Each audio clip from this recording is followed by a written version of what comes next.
আজকে আমার দুপুর বেলায় প্রায় 40,000 টাকার মতো হারিয়ে গিয়েছিল। জেলার নাম বলবো না, বদনাম হবে। তো আজকে হোটেলে উঠেছি, সারা রাত জার্নি করে গিয়ে সকাল 9টায় সকাল হয়ে গেছে। তো আমি আবার পায়জামার পকেটে টাকা রেখেছিলাম প্রায় 35 থেকে 40 কাছাকাছি এরকম কিছু একটা অ্যামাউন্টের টাকা। তো ঘুমানোর আগে টাকাটা পকেট থেকে বের করে বালিশের নিচে রেখেছি, বালিশের নিচে। তো ঘুম থেকে উঠেছি, জোহরের নামাজ পড়েছি, বের হয়ে গিয়েছি বাহিরে দুপুরের লাঞ্চ করার জন্য। কিন্তু টাকা যে বালিশের নিচে ছিল আমি ভুলেই গেছি। হোটেলে খেতে গেছি, বিল দেওয়ার জন্য বলেছে, বিল হয়েছে 600 থেকে 700 টাকা। পকেটে হাত দিয়েছি, দেখছি টাকা নাই। মাথা তো আমার ঘুরে গেছে, কিরে টাকা আমি রাখলাম কোথায়? হঠাৎ করে মাথায় আসছে, আরে টাকা তো আমি হোটেলের বালিশের নিচে রেখে এসেছি। সঙ্গে সঙ্গে কোনো কথা ছাড়াই গাড়ি ঘুরিয়ে হোটেলে আসলাম। এসে খুব বিনয়ের সাথে ম্যানেজার সাহেব বললাম, স্যার আমি আবরারুল হক আসিফ হুজুর, আপনি আমাকে চেনেন। আমি আপনাদের হোটেলের রুমে বালিশের নিচে এত টাকা রেখে গেছিলাম, 1000 টাকার বান্ডিল আর 500 টাকার বান্ডিল রেখে এলাম বালিশের কাছে। বললাম, স্যার যে পেয়েছে আমাকে বলেন দিয়ে দিতে। তো দুইজন যুবক আসলো, যারা ক্লিনার, যারা হোটেল ক্লিন করে। আমি ডাকলাম, এই এদিকে আসো। ওরা আমাকে আগে দেখে নাই। বললাম, তোমরা কি আমাকে চেনো, আমাকে চিনতে পারতেছো?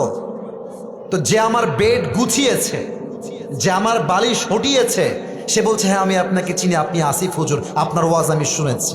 তো ওকে বললাম, বাবু যেহেতু তুমি আসিফ হুজুরকে চেনো, দেখো বাবা আমি তোমার সঙ্গে ঝামেলা চাই না।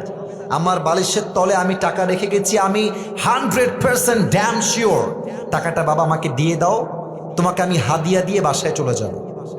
যুবকটা মুখের উপরে বলছে, না আমি টাকা দেখি নাই, জীবনেও না, এটা সম্ভব না, আমি 1 টাকাও হাত দেই নাই।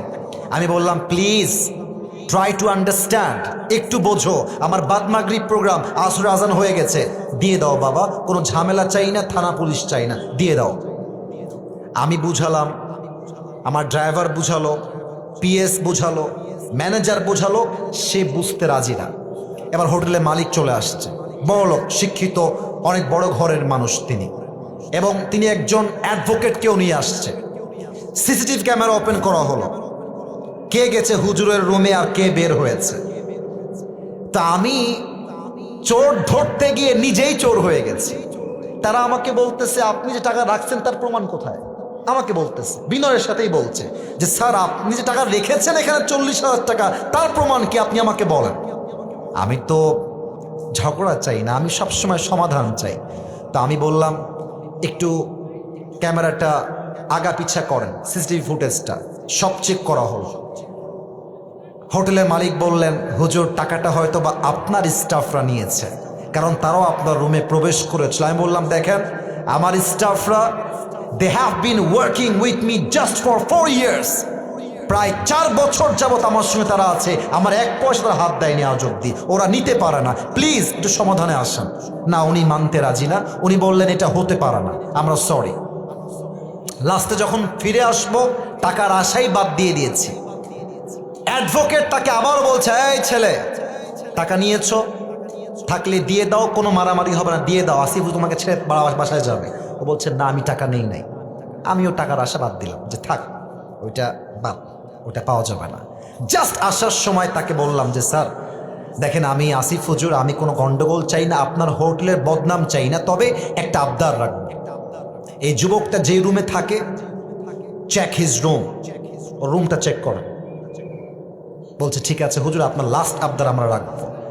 হোটেল ম্যানেজার, হোটেল মালিক, অ্যাডভোকেট এবং আমার 3 জন স্টাফ ওর রুমে গেল। রুমে গিয়ে দেখবেন টয়লেটের উপরে একটা ছোট্ট করে জায়গা থাকে, এই ঢোপ টোপ রাখার জন্য, অনেক জিনিস রাখার জন্য। একজন গিয়ে সোজা ওখানে আঘাত করছে। যখনই খুলেছে দেখছে আমার সব টাকা ওখানে রাখা আছে। আর যখনই টাকা দেখতে পাইছে মালিক হোটেলের, ওরে ইচ্ছা মতো মারা শুরু করছে। সেই মায়ের আমি গিয়ে পরে ঠেকায় ঠুকায় নিয়ে আসলাম।